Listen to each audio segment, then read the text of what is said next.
छौड़ी नवादा जिला बस जो नागे गे छौड़ी देहिया लाइन फस जो नागे गे छौड़ी देहिया लाइन फस जो नागे गे छौड़ी।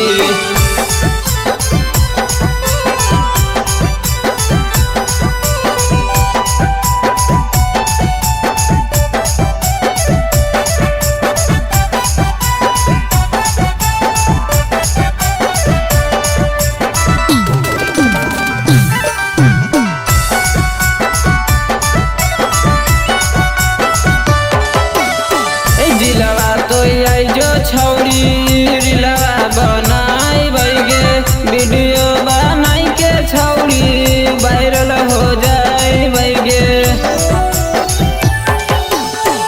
जिलावा तो आई जो छौड़ी रिलावा बनाई बैगे वीडियो बनाई के छौड़ी वायरल हो जाए बैगे।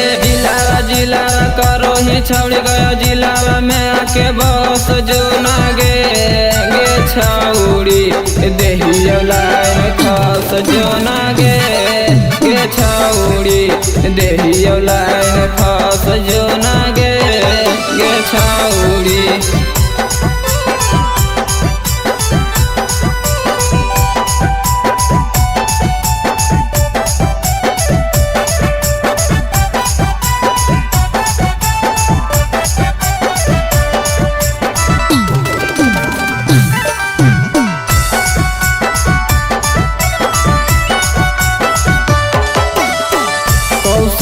यादव रौशन करतो तोर काम गे जिला में चलो अहिरे के नाम गे।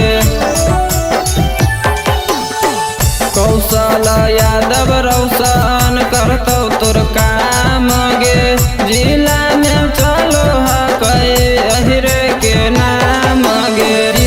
जिलावा करो ही छौड़ी जमुई जिलावा में आके बस जो नागे गे छौड़ी देहिया लाइन फस जो नागे गे छौड़ी देहिया लाइन फस जो नागे